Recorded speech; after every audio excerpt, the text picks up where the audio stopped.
elimination. Browns, Saints, Panthers, Titans, Fish. You lose this week, you're out of the tiers. The tier's too crowded. This tier's 12 levels. Committee, you can't be spending our time on these teams if they lose this week. Again, you control your own destiny here. And by the way, if you win, you very well might not be facing elimination next week. But any of those teams fall to 0-3, you're out of there. Next level. Really? Again? That's what their fans are saying. Like, really? Another 0-2 start? Another head-scratching, embarrassing loss or two? Another year where it just feels like we are the team that everyone in our division looks at and is like, well, that's a win. That's happening again to us when you had varying levels. Obviously, the most for the Bears, but some for the Jets and a few people for the Giants. You know what I mean? Some levels of optimism. Yeah. Greatly concerned. Jags, Vikings, Broncos. Jags lost a game they had no business losing at all. Brian Thomas Jr., who was one of just not best rookie receivers, one of the best receivers in the NFL last year, seems to be on a totally different page than Trevor. They can't figure out yet how to use Travis Hunter, who some people, smart people, kind of oddly, weirdly handsome people thought could be the Shohei Ohtani of the NFL, and that's no good. The Vikings, on the other hand, have gotten one good quarter of offense through 8 quarters. And now they go to Carson Wentz, and now some Viking fans are like, you know what? In the short term, I think it's a quarterback upgrade. That's not good. And then the curious case of the offseason champion Denver Broncos, who got a week 1 win, signed, sealed, and delivered to them courtesy of Brian Callahan. And then in week 2, lost an excruciating game thanks to the rarely called leverage penalty on a 60-yard field goal. I think all those fan bases are fairly greatly concerned, given they all had real expectations this year. As someone who talks to the Denver Broncos fan base essentially every single day on this channel, because I make lots of Broncos videos, they are not greatly concerned. I can tell you this, Kansas City Chiefs fans are a lot more concerned than what's happening down in Denver. That's for sure. Undefeated and untrustworthy. These teams are a combined 8-0. Talk to me in a couple weeks. The Bengals, listen, they lost their quarterback. The Nurse, they lost their quarterback. The Colts have Daniel Jones at quarterback. And the Cardinals have gotten maybe the single greatest open to a season in NFL history, getting the 2025 Panthers and the 2025 Saints. That combined 8-0. I don't trust any of those teams given the quarterback injuries or given who their personnel are. There's potential here. Patriots, Raiders, Falcons, Cowboys. Steelers got to be open to the possibility of any of these teams making the playoffs. Hell, I picked 2 of them to make the playoffs. Falcons have been up and down. Cowboys felt like they kind of could have won in week 1 and then stole one in week 2. The Steelers, we've seen highs and lows. Patriots, Raiders, similar story. But some of those teams are making the postseason. All of them feel they can. And honestly, deep down, they're all fine with the 1-1 start. They're all fine with where they're at. This tier, I'll be honest, doesn't make sense. Honestly, no idea. I didn't know what to do with the Seahawks or the Texans. Texans haven't won a game. They have a great defense, a quarterback who we've seen be great, even though it's been over a year.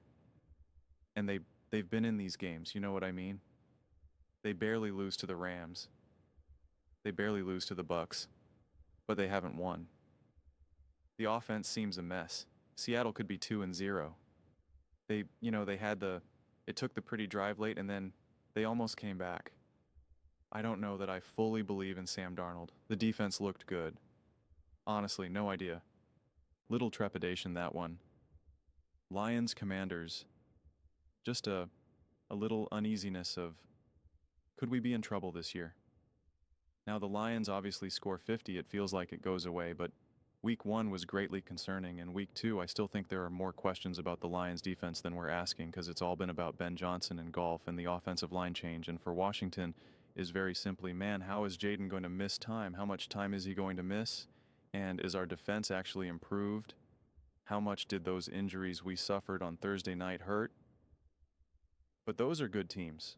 A little trepidation, unfamiliar territory. This is basically the middle. This is basically pub sub is in my ear. Middle. You could just put mid in there. Wow. That's a compliment. Mid's one, right? They're not even mid yet.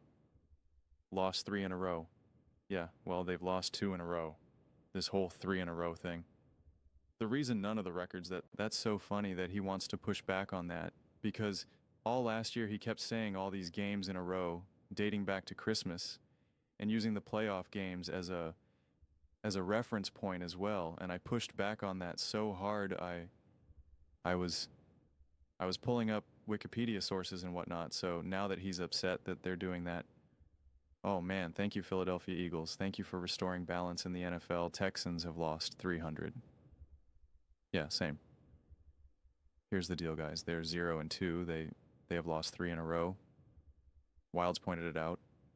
I will reiterate it. And since walking off the field in the Arrowhead Invitational to head to their 5th Super Bowl in 6 years and 3rd straight, they've played 180 minutes of football. They've led for less than 3 of them. They haven't looked like the Chiefs in 3 games.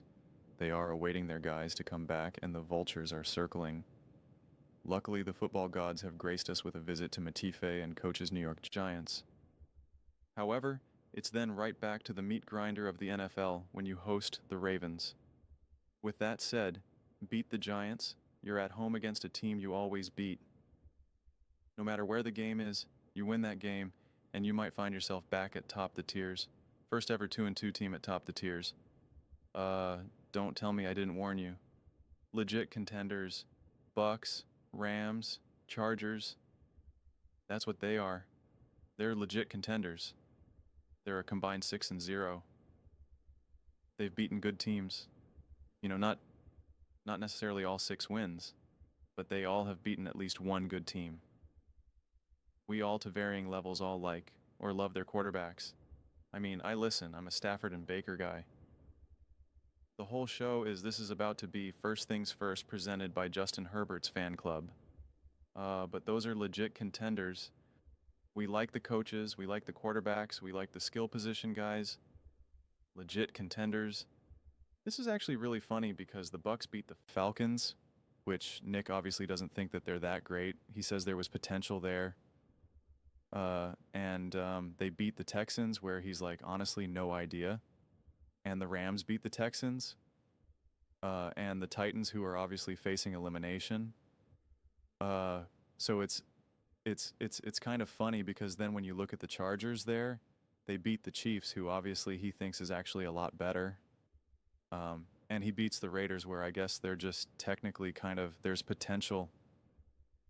There's potential here. So I don't know. His explanation didn't really make a lot of sense to me. 90% great Brew and Wilds, your 2 teams. 90% great, and it's the same 10%. Secondary's the only real qual I think anyone would have with either of these teams right now is overall pass defense. Most noteworthy, the secondary, and so I mean that's really, really good. It makes you a little nervous given the type of quarterbacks you're going to have to beat to actually get to a Super Bowl or back to a Super Bowl, but you're 90% great. Smooth sailing. I mean, no team's ever been looked like in better shape for the 1 seed through 2 weeks than the Buffalo Bills, given who they've already beaten and what their schedule is and what the rest of that division looks like. I mean, people saw this like, man, the Bills, they just got to play the Jets, and now tomorrow they play the Dolphins, and then it's just a lot of easy games, and Josh is playing great, and then I'm ready to call it already, even though we're only midway through the month. They will be the September champs, the Green Bay Packers. Doesn't mean they can't be more than that, but they are going to be the champs of the first month of the season. And that coach is, yeah. Usually he uses September champs as a bad thing, as a negative here, but seems like now he's kind of using it as more of a positive. I mean, listen, I don't think it's the worst list by the worst tiers by any stretch of the imagination. And also the fact that he actually has the Chiefs below, he doesn't have them at the top or second from the top, which I think is, we're getting more of a realistic scenario here. I think the Broncos are, having the Broncos below the Cardinals and the Bengals. and the Steelers and the Cowboys and the Raiders. I mean, like, just how does that make sense? How does that make any sense? It doesn't. It really doesn't. Um, it's it's funny to see him elevate a team like the Seattle Seahawks now, because he just kept saying Sam Darnold's bad. Sam Darnold's bad. Sam Darnold's bad. And it was like, when you actually watch him play, like, he's actually not. He's actually not. And the problem with the Texans is, like, yeah, they've had close games, but they don't win them because they do not know how to play and execute in these games. That the fact that the score is just close is just by virtue of, they're like, well, yeah, it's an NFL game. Well, most games are close, but the Texans then just fail to actually execute and do what needs to be done when it needs to be done. That's why they keep losing in the ways that they keep losing. And that is what has always made the Chiefs so special, where it's just like, yeah, it's a football game, so of course it's going to be close. Oh, and guess what? We know how to get that third down when we need it most. We know how to force a long punt to give ourselves good field position with 1 minute and 35 seconds left to go, right? Like, we actually know how to win these tough games. We know how to now set you up for a 4th and long, where you just got to throw it up and hope for the best. And our defense just absolutely gets after you. So not all close games are created equally by any stretch of the imagination. So my list is actually pretty tough here. Because there's just so many teams that I don't know what I'm seeing just quite yet. Like, I have my top, what is it, like my top 15 teams in 3 tiers. I think it is 1, 2, 3, 4, 5, 6, 7, 8, 9, 10, 11. No, I got 11 teams in 3 tiers. And so I got at the top Eagles, Bills, Ravens, Packers in the same tier right now. And then I got the Chargers, Rams, and this is going to annoy people, Chiefs actually, and then I have the Lions, Bucks, Commanders, and Broncos. And then everyone else, I'm just like, I don't know what to see here. It's like, yeah, the Texans defense is pretty good. But this offense just looks so incredibly disconnected. And even that defense, when they needed to make a stop the most, they could not. And I'm looking at the Seattle Seahawks, and I really liked what I've been seeing from them, but it's just like, I still need to see more. I definitely need to see more. And that Steelers game should have felt easier, honestly, from my viewpoint. There was a handful of miscues that just don't make me the most comfortable to continue to kind of elevate them. You guys know I'm super high on Michael Penn. And I like what that defense has been able to do as of late.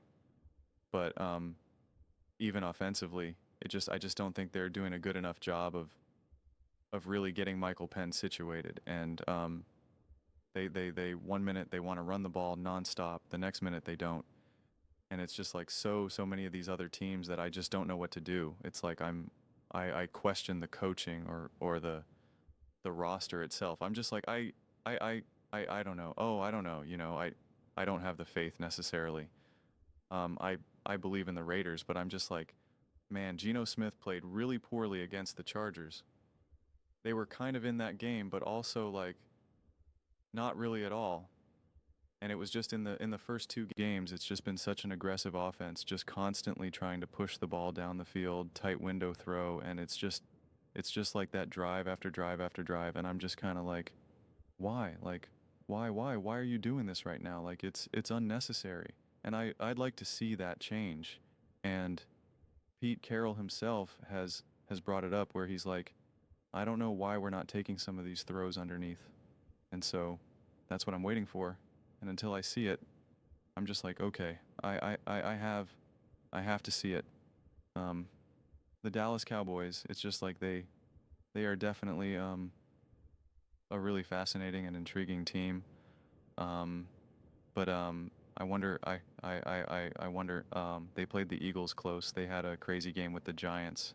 I mean, I don't know who the Giants are right now. If the Giants pan out to be a pretty good team, then that win against then that win with the Cowboys definitely ages a lot better.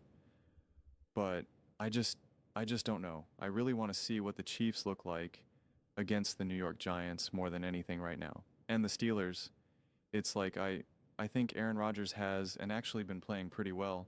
I don't see that defense being as great and as suffocating as one would expect a Pittsburgh Steelers defense to be right now.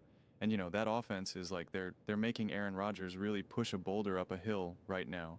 There was many moments when you're just like, all right, Aaron is taking care of you right now, and you're literally dropping the ball. Also, it's just like these are all things that you can chalk up to like, well, it's just the first couple weeks of the season and all of that. And so that's why it's like for any of these other teams where I'm just like, I don't know, I'm just like I just want to wait and see more games right now. In order for me to have any sense of comfort surrounding them, it's like the Indianapolis Colts are balling right now, and I love to see it. Absolutely love to see it. Love to see Daniel Jones and Shane Stein balling together. But it is just kind of one of those things where it's just like, all right, I'm curious, like, can they continue this trend? I mean, I think it would be great for football. The Jacksonville Jaguars, like Liam Cohen is doing literally exactly what I said he was going to do with Trevor Lawrence.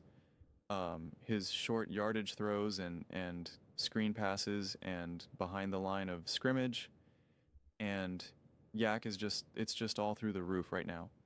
Way more than it has been in years past, and exactly what he did with Baker Mayfield. But then there's still Trevor then is still weirdly being too aggressive at random moments and turning the ball over. And it's just like, just don't turn the ball over. Don't take that shot down the field when you don't need to, and you will more comfortably win these games. And so it's just like, will Trevor ever get the message? It's like, it's like, I don't know at this point. And yeah, the Minnesota Vikings are obviously injured right now. J.J. McCarthy is not there. I'm excited to see Carson Wentz with Kevin Uno, but it might be a little too late for Carson Wentz to hop on that train right now. But we will definitely see. The 49ers are banged up. You got M. Jones. I don't know when Brock Purdy is coming back. The Bengals, obviously, Joe Burrow is not there. So there's just like, there are a lot of teams that there's question marks around, and going into the season, I kept thinking that the floor is going to be the highest that it's ever been. And it is interesting because a lot of these teams, they're losing, but they're still kind of like close games and they're still kind of in it. But you do still just see very much how some teams, whether they're great or not, or whether they have the roster or not, you just see the difference of preparation. You just see the difference in execution. You really do. It's just night and day that just some of these teams are just ready.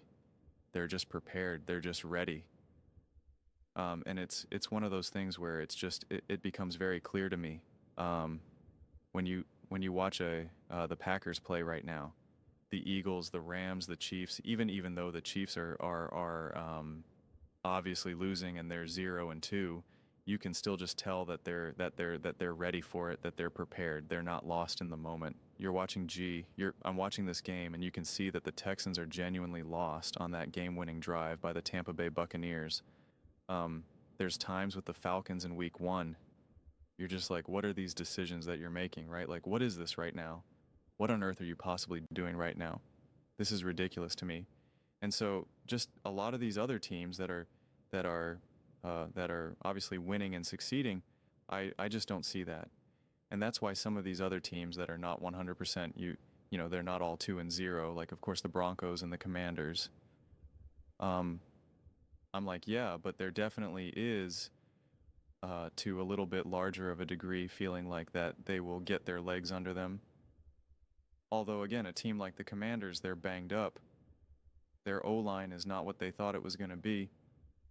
Jin Daniels is now a little bit inhibited, so you're just like, kind of, who knows? And I believe that the Broncos now are playing the Chargers, and so the Broncos could be in a situation where they could be 1-2, and losing to the Chargers is like totally on the table right now. And it's like, you're not expecting to sweep the division. It's just unfortunate that they could now get dealt a loss in a way that now is like, oh man, we're losing games. And that's the problem. And you drop a game to the Colts that you clearly should have won. You should be 2-0.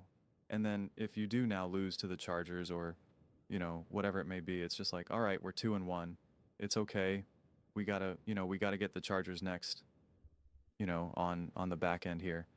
But it just makes things a lot harder for them, and especially even just from a team perspective, from the guys in the locker room, just even feeling it, it'll hit a lot harder to lose a game to the Colts and then lose to the Chargers. I believe they're playing the Chargers. I could be completely wrong there.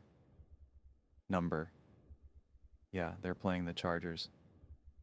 Um, so yeah, I mean, I just feel as though right now the teams that I feel as though that I actually have a stronger sense of clarity. It really is the Eagles, the Bills, the Ravens, the Packers, the Chargers, the Rams, and again, honestly, the Chiefs, and that seems to be my most unpopular take. And it's just, it really is funny because I mean, if I say I don't think the Chiefs are that good, then just everyone yells at me and says, I'm a hater. I'm an enemy of the people. And if I now defend the Chiefs and say, yeah, I know they're 0-2, but I actually think that they're a lot better than that. And once they get healthy, people like, you're such a fool. The Chiefs are terrible and this and that. It's just like you definitely can't win with the Chiefs, which is just pretty ironic, honestly. But I think the Chiefs are the hardest team because you have to look at the future the most with them. I'm a big firm believer in looking at the teams right now and trying to focus on how you're playing right now. But I just think when you're in this unique situation that is of the Chiefs dealing with suspensions and whatnot, it's just, they have to do that. I don't think it's as easily done with, say, let's just look at the Eagles for an example. As you guys know, I'm a believer in the Eagles. Um, I can't just automatically say, well, I think the Eagles offense is going to get better over these next few weeks because I have no idea. I have no idea if Kevin Patullo and that offensive coordinator is going to be able to do that. There's no evidence for that for me. So me reaching that conclusion or making that statement would be just complete me just making stuff up. And if I'm ever looking into the future, I want it to be more because of what observations that I can see right now that I can conclude that I think will then make an accurate prediction into the future. And I'm way more comfortable saying that a team like the Kansas City Chiefs are going to be a better team when Rashid Rice and Xavier Worthy are there because I actually have evidence and an understanding of why that will be. I have no idea what Kevin Patullo will be able to do with this Eagles offense moving forward. None. So it just is what it is. But we really do have a basket of teams. Like, I'm watching the Raiders play. I'm watching the Falcons, watching the Patriots, watching the Cowboys, watching the Steelers, and I'm watching these games, and I'm just like, what I kind of defer to is this. I've seen a lot of these games end up being close. The Chargers versus the Chiefs, the Eagles versus the Chiefs, the Rams games. It's just like I've seen these games and I'm just like, do I think the Cowboys could win in that setting? Do I think the Falcons can win in that setting? Do I think the Patriots, the Chargers, the Steelers, the Cardinals, right? And I'm just like I lean towards no, not every time, but it's just I'm just like I don't have that faith. I don't have that confidence. I'm not comfortable making that statement. Like I'm very comfortable saying, yeah, in a close game, 3 minutes to go down by 3. Yeah, I like Matthew Stafford, Sean McVay, Pukanua, and Devontae. It's like, yeah, I like that. I like Justin Herbert with the ball. Baker Mayfield's obviously shown his ability to do that over these last 2 weeks, right? And it's like, what have I seen? The Falcons come up short. The Texans come up short. The Steelers have, a ridiculous box score that they should be winning and clearly leading, and yet somehow, weirdly enough, they're now losing. And you're just like, what? How is this even possible right now? Like, what are you even doing? So yeah, there's right now week 2. I'm just seeing such incredibly high quality ball and some really messy football, and watching messy football, even from teams that I genuinely believe in, or I believe in the players, or even the coaching staff. It's just for me right now, I struggle to figure out why is this H like a team like the Broncos. I I believe in Sean Payton, and if I was even being more conservative, I could even lower them. Um, but I'm just kind of like, I believe Sean Payton and the Denver Broncos will get this going. Um, and I certainly don't have them now as a bottom. What is that, like a bottom 8 team or so, or, quick math, whatever the heck it is. But at the same time, I do look at a loss like that, and I'm like, that was an indefensible loss. that loss should have never happened. And so for me, it's like, I need to see what they look like over these next couple of weeks. So, I don't know. I think tiers are really hard and a mess after only 2 weeks of football because it's just hard, man. It's just the Bills played the Ravens, great game, and then they played the Jets. But what do you do with that? The Ravens played the Bills, then they played the Browns. It's like, all right, just they each played awful teams right now, awful teams. So it's just like, what do you do with that? I don't know. The Chiefs were clearly the Chiefs are clearly not 100% and are not playing at their best, and yet the game with the Eagles and the Chiefs was closer than you would expect a team to be as great as, say, the Philadelphia Eagles. And again, sometimes you just chalk it up and say it's the NFL. You're no matter what, no matter how injured, no matter who you are, if you're a good enough team, if you're well enough coached, if you have a good enough quarterback, like, these games will find themselves to be close, right? This is not college football where you're going to see scores 62-3 or something. Like, it's just not what it is. But I think it's important to try to figure out, though, why some of these scores are close, and if you do just come up just short, it's, well, why, like, how did you get here? Why was the game close? And then why did you not come away with the win? And why did the other team, why was it close, and why did they come away with the win? And to me, it's just never enough to say, oh, it was a close game. They only lost by 3 and up. Hey, they lost 2 games, and both games were by a total of 4 points. And it's just like, okay, that on one side, you could make the argument that means they're right there. Or you could be like, yeah, that's fine, but they can't convert when they need to most, or they can't get a stop when they need to most. Like, and in football, like, that is when it becomes kind of binary. And I always push back on people that just say, oh, it doesn't matter. You are what your record is. But in that zoomed in moment, it's like, okay, it was close, but you lost, and it's just like, you weren't able to execute right now. Now, if it's a close game, but you're playing great and it's a close game, then you could be like, they were right there.